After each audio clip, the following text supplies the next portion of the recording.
하나님 말씀 사도행전 14장 19절에서 28절의 말씀입니다.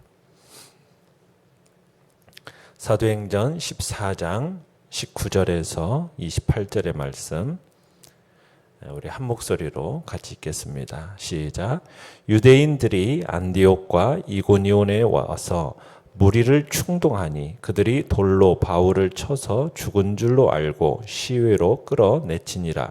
제자들이 둘러섰을 때에 바울이 일어나 그 성에 들어갔다가 이튿날 바나바와 함께 더베로 가서 복음을 그 성에서 전하여 많은 사람을 제자로 삼고 루스드라와 이고니온과 안디옥으로 돌아가서 제자들의 마음을 굳게 하여 이 믿음에 머물러 있으라 권하고 또 우리가 하나님의 나라에 들어가려면 많은 환난을 겪어야 할 것이라 하고 각 교회에서 장로들을 택하여 금식 기도하며 그들이 믿는 주께 그들을 위탁하고 비시디아 가운데로 지나서 밤빌리아에 이르러 말씀을 버가에서 전하고 아달리아로 내려가서 거기서 배 타고 안디옥에 이르니 이곳은 두 사도가 이룬 그 일을 위하여 전에 하나님의 은혜에 부탁하던 곳이라. 그들이 이르러 교회를 모아 하나님이 함께 행하신 모든 일과 이방인들에게 믿음의 문을 여신 것을 보고하고 제자들과 함께 오래 있으니라. 아멘. 오늘 말씀의 제목은 뜨거운 복음의 열정이라는 제목으로 말씀을 나눕니다. 루스드라라는 곳에서는 유대인들의 회당은 없었습니다. 그래서 여기서 바울과 바나바가 믿지 않는 유대인들로부터의 어떤 핍박이나 박해를 받을 위험은 전혀 없었죠. 그런데 문제는 어디서 생겼냐면 19절을 보시면 이 유대인들이 그 멀리 안디옥과 이고니온에서 원정을 와서 루스드라 시민들을 충동하면서 발생합니다. 그러니까 안디옥에서 루스드라까지는 약 170km나 되는 거리고요. 이고니온에서 루스드라까지는 약 42km 정도가 되는 거리입니다. 그런데 그들이 그처럼 먼 곳으로부터 와서 지금 루스드라 사람들을 선동해가지고 바울을 죽이려고 하는 거예요. 참 이런 광기는 대단한 것이라고 할 수 있겠죠. 그들이 지금 바울이 살아서 있는 한, 일하고 있는 한 이 바울이 세운 교회도 사라지지 않을 거고 교회가 사라지지 않는 한 위대교는 위협을 받을 거라고 생각을 했기 때문에 지금 바울을 어찌하면 죽일까, 여기에 이제 마음을 모았던 것 같습니다. 마침내 이제 이 유대인들이 성공해요. 19절에 보시면은 무리들을 충동시켜서 그들이 돌로 바울을 치게 만듭니다. 그러니까 이 사람들이 지금 바울을 돌로 마구 치고는 이 바울이 죽은 줄로 생각하고서는 성 밖으로 끌어내쳤다라고 얘기하고 있어요. 그러니까 아마 바울이 돌에 맞아가지고 실신했던 것으로 보여요. 그러니까 그들이 바울을 성 밖으로 끌어냈을 때는 아마 바울이 무의식 상태였던 것으로 보입니다. 그래서 그들은 바울이 이미 죽은 것으로 생각한 거죠. 그런데 놀라운 일은 무엇입니까? 20절에 보시면은 제자들이 이제 바울이 죽었다고 생각을 하고 그 주위에 이렇게 둘러싸였는데 놀랍게도 이 바울이 아무 일도 없다는 듯이 일어났고 그리고 이 루스드라 성 안으로 들어갔다라는 겁니다. 자, 제자들이 바울을 일으킨 것이 아니에요. 그냥 바울이 친히 일어났다라는 사실. 그러니까 바울이 지금 돌에 맞아 졸도했고 그리고 바울이 죽지 않았다라는 거, 이건 정말 기적 같은 또 하나의 어떤 기적이라고 할 수가 있습니다.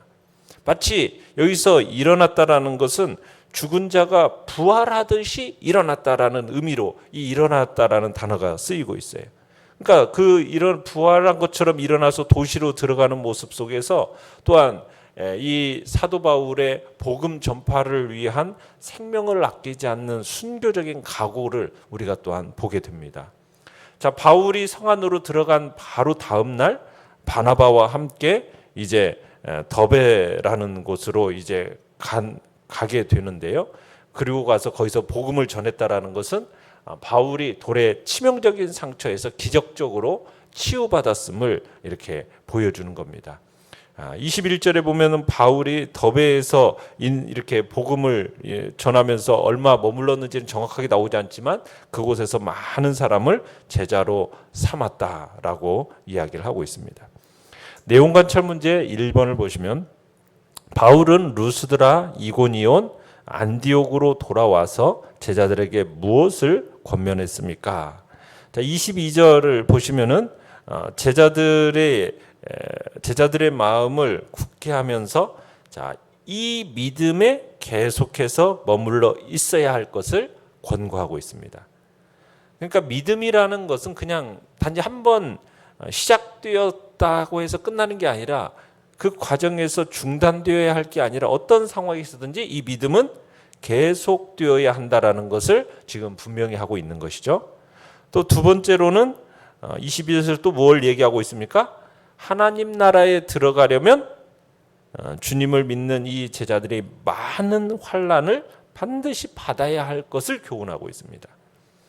그러니까 제자들은 지금 바울과 바나바가 유대인들로부터 많은 핍박을 받은 것을 보았기 때문에 지금 이 교훈은 어떻게 보면 가슴에 현실적으로 와 닿았을 것입니다. 그러니까 주목할 점은 신자들이 받을 고난이라는 것은 필수적인 것으로 제시되고 있다는 거예요. 그러니까 제자들의 고난은 하나님 나라를 들어가는 과정에서 반드시 통과해야 할 관문인 거죠. 왜냐하면 믿음 가운데 계속해서 살려면 반드시 고난이 필연적으로 따라오기 때문입니다. 그러나 망각해서는 안 될 점은 믿음과 고난이라는 것은 모두 하나님께서 그의 백성에게 주시는 귀한 선물이라는 것을 우리는 기억해야 할 것입니다. 자, 바울과 바나바의 복음 전파로 이제 그곳에 교회들이 세워졌어요. 그리고 그런 어려움에서 이제 교회가 존재하고 성장하기 위해서 필요한 것이 뭘까? 지도자라가 필요하다라는 것을 사도들이 인식을 하게 됩니다. 그래서 23절에 보면 바울과 바나바가 이 교회들을 경고하게 하는 방편으로 뭘 세웁니까? 각 교회에서, 그러니까 모든 교회에서 장로들을 택하여 세웁니다. 그죠? 장로들을 택하여 세워요. 그리고 기도와 금식으로 이들을 주님께 위탁하는 것을 봅니다. 그러니까 장로들은 아마 그곳에 있는 교인들에게 말씀을 따라 살도록 권고하고 지도해주고 또 앞으로의 교훈을 주는 그런 역할을 했을 것이고, 그리고 교회를 견고하게 세워가는 그런 역할을 했을 것입니다. 자, 바울 일행은 이제 비시디아 지역을 통과해서 밤빌리아로 이르게 되고요. 그리고 25절에 보면 버가에 가서 또 복음을 전파하고 또 항구 도시 아달리아로 내려가게 됩니다. 그리고 아달리아 항구에서 배를 타고 이제 안디옥이라는 곳으로 이 안디옥은 수리아, 시리아라고 하는데 그 수리아 안디옥 방향으로 가는 배를 타게 되고, 그 안디옥이 어떤 곳인가 이렇게 이제 26절에 설명해 주고 있는데, 이곳은 두 사도가 이룬 그 일을 위하여 전에 하나님의 은혜에 부탁하던 곳이다 라고 하면서 지금 이제 이 안디옥이라는 곳이 하나님의 은혜에 몸을 내맡기고 이방 선교를 출발했던 곳이라고 이제 설명을 해주고 있습니다. 그래서 이 안디옥이 바로 바울과 바나바가 감당한 사역은 바로 복음 전파의 사역이고, 이 사역은 바로 하나님의 은혜를 가져다 주는 사역이다라는 것을 다시 확인시켜 주고 있는 거죠. 자, 내용 관찰 문제 2번을 보시면 바울이 1차 전도 여행 후에 안디옥 교회로 돌아와 보고한 내용은 무엇입니까? 27절을 보시면은 이제 바울이 1차 전도 여행을 마치고 이제 자신을 파송했던 안디옥 교회로 돌아와서 선교 보고를 하는 겁니다. 자, 바울과 바나바가 교회를 모아 소집을 하고요. 하나님께서 그들에게 행하신 일, 그들에게 하신 모든 일들을 보고를 합니다. 자, 그런데 이 선교 보고에서 한 가지 중요한 사실을 이야기하는데 그게 뭡니까? 이방인들에게 믿음의 문을 여셨다. 그러니까 보고의 핵심은 뭐냐면 하나님께서 역사하셔서 이방인들도 복음을 듣고 믿음을 갖게 되었다라는 사실입니다. 그러니까 안디옥 교회는 이방인 중심으로 이루어진 교회예요. 그러니까 지금 바울과 바나바가 소아시아 지역에서 얼마나 많은 이방인 개종자들을 얻게 되었는가, 여기에 굉장한 관심이 많았을 것입니다. 그러니까 이런 관심을 감안해서 그들은 지금 이방인들이 하나님께 돌아온 사실을 구체적으로 설명을 했을 겁니다. 그래서 이제 안디옥 교회로 돌아온 바울과 바나바는 그 선교 보고를 하고 나서 이제 이 제자들과 함께 28절에 보면 오래 있었다. 아마 안식년의 기간을 가졌던 것으로 보여요. 그렇게 이제 적지 않은 기간을 보내고 나서 그리고 다른 목회자들과 함께 가르치는 양육과 복음 전파의 사역을 동시에 감당했던 거죠. 연구와 묵상 문제 3번입니다. 바울이 심한 핍박 속에서도 계속해서 복음을 전할 수 있었던 까닭은 무엇입니까? 자, 바울이 심한 핍박 속에서도 복음을 전할 수 있었던 이유는 무엇이겠습니까? 바울 안에 복음에 대한 열정이 있었기 때문이죠. 복음에 대한 열정. 어떻게 보면 루스드라 사람들에 의해서 돌로 맞아 죽은 것과 같이 되어서 성 밖으로 내침을 당했어요. 그러면은 또다시 그 루스드라 성으로 들어가고 싶은 마음이 생기겠습니까? 이건 복음을 증거하기 위해서라면 지금 뭐 죽음이라도 불사하겠다라는 바울의 어떤 결연한 의지를 볼 수 있는 겁니다. 그러니까 우리가 이렇게 한 것이 뭐 그냥 쉽고 가볍게 생각할 이야기가 아니라는 거죠. 지금 바울이 당한 일을 한번 생각해 보십시오. 루스드라 사람들은 그 얼마 전까지만 해도 막 자기를 신으로 숭배하려던 사람들이었습니다. 그런데 급속히 밀어닥친 그 유대주의자들의 말을 믿고는 순식간에 폭도로 돌변해가지고 자기에게 돌을 던졌어요. 그리고는 성 밖으로 내쳤습니다. 얼마나 배신감이 더 크겠어요. 그죠? 그러면서 정말 허탈함과 어떤 모욕감이 아마 그 마음에 있었을 수도 있어요. 이런 상황 속에서 다시 이 성, 루스드라 성에 들어갈 마음이 생기겠냐는 거죠. 일어나서 가던 그 길을 계속 갈 수 있겠느냐는 거예요.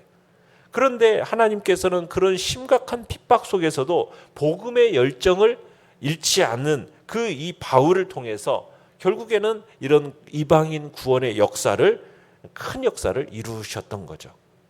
나중에 이제 바울이 에베소 교회에 있는 장로들에게 밀레도로 초청해가지고 고별사를 했을 때 이 말을 해요. 사도행전 20장 24절에 나의 달려갈 길과 주 예수께 받은 사명 곧 하나님의 은혜의 복음을 증거하는 일을 마치려 하면은 나의 생명을 조금도 귀한 것으로 여기지 아니하노라. 그러니까 그만큼 참 바울의 복음의 열정이 그 말 속에 잘 배어 있다라는 거, 반영되어 있음을 보게 되는 거죠. 느낀 점 4번입니다. 복음의 열정을 잃지 않은 바울의 모습에서 무엇을 느낍니까? 자, 하나님께서는 복음의 열정을 가진 사람을 통해서 복음의 큰 진전을 이루어 간다라는 것을 우리로 하여금 느끼게 합니다. 영혼들이 구원받고 교회가 세워지는 것은 이 복음의 열정을 잃지 않은 가운데 이런 수고가 있었기 때문에 가능했던 거죠. 그냥 어떤 단순한 하나님의 뭐 신기한 권능에 의해서 막 저절로 하나 영혼들이 주님께로 돌아오고 교회들이 쉽게 척척척 세워진 그게 아니라는 거예요. 우리는 오해하지 말아야 돼요. 교회가 세워짐에 있어서는 이와 같은 해산하는 것 같은 수고를 통해서 정말 한 영혼 한 영혼을 주님 앞에 부르고 자신의 피와 땀과 생명을 걸었기 때문에 하나의 교회들이 세워질 수 있었다라는 것을 우리로 하여금 보게 하는 거죠. 우리가 주님의 일을 감당하고 복음의 열정을 가지고 일을 하다가도 허탈감이 생길 수 있고 정말 허무감과 실망감이 생길 수가 있습니다. 자, 그럴 때 어떻게 계속해서 일할 마음을 추스릴 수 있겠는가? 사람인 이상 때로는 포기하고 싶기도 하고 주저앉고 싶은 마음이 생기는 건 당연한 겁니다. 그럴 때 우리에게 있어서 중요한 게 무엇이냐는 거예요. 우리의 생각과 느낌과 어떤 허탈함, 허무함 이런 게 중요한 게 아니라 그 상황 속에서 하나님이 나에게 뭐라고 말씀하시는가, 나를 향한 하나님의 그 말씀이 중요한 거죠. 그런데 많은 경우에 사람들이 조금 열정을 가지고 막 일을 하다가 어느 순간에 좀 자신에게 어떤 느낌적으로 좀 허탈함과 허무함이 딱 다가오면은 그 하나님 앞에서 그 신앙생활을 포기하고 그냥 사명의 길을 포기하는 경우가 있어요. 좀 자그마한 어떤 좌절을 딱 겪고 나면은 그냥 포기하고 일어서기를 거부하고 그냥 주저앉는 경우들이 생긴다는 거죠. 그러나 우리가 가는 이 길에는 많은 굴곡이 있을 것이고 그리고 끊임없는 때로는 핍박과 시련이 있을 거라는 거죠. 그렇다고 해서 우리는 이 길을 포기해서는 안 되는 겁니다. 거룩한 하나님의 일을 함에 있어서는 굴곡이 반드시 있고 시련이 있고 심한 핍박이 때로 있을 수 있지만 이 모든 것들이 사탄이 우리를 가만두지 않기 때문에 벌어지는 일이지만 그럴지라도 우리는 하나님을 의지해서 다시금 일어서야 되고 우리의 주어진 길을 가야 되는 거죠. 무엇을 바라보고 가겠습니까? 우리 주 예수 그리스도께서 정말 자신의 모든 것들을 내어놓으시고 하늘의 그 영광을 바라보고 그 상급을 바라보며 달려가셨던 그 모습을 우리들이 기억하면서 우리도 마침내 최후의 승리를 거두고 영광의 면류관을 쓰게 될 그 날을 바라보면서 우리도 믿음의 길을 힘있고 능력 있게 걸어가야 될 것입니다. 주님 앞에서 우리의 느낌 또 생각 때로는 허무함 이런 것에 의해서 좌우되는 것이 아니라 하나님께서 우리에게 주시는 그 말씀이 뭐라고 하는가 우리는 그 복음의 열정을 다시금 마음속에 회복하면서 주님의 교회를 세워나가는 복된 자리에 우리들이 있기를 바랍니다. 결단과 적용 5번입니다. 나는 어떤 상황에서 복음에 대한 열정이 뜨거워지거나 식습니까? 복음 전파의 열정을 회복하기 위해 오늘 실천할 수 있는 일은 무엇입니까? 우리가 주님 앞에서 복음에 대한 열정을 다시 한번 회복하기 위해 주님의 은혜를 구하고 우리가 힘써 진리의 말씀을 다시 한번 마음속에 되새기며 영혼 구원의 역사 또 복음의 교회를 세워나가는 그 복된 자리에 우리를 주님 앞에서 또 선하게 이끌어 달라고 부르짖으며 나가는 귀한 시간이 되시길 바랍니다. 오늘의 기도 같이 읽겠습니다. 시작. 내게도 복음에 대한 열정을 회복시켜 주셔서 기회가 있는 대로 복음을 전하게 하소서. 아멘. 말씀을 생각하면서 기도하시고요. 연약한 우리의 지체들을 위해서 기도해 주시고 오늘 수요 예배 가운데도 하나님의 은혜의 역사를 놓고 기도해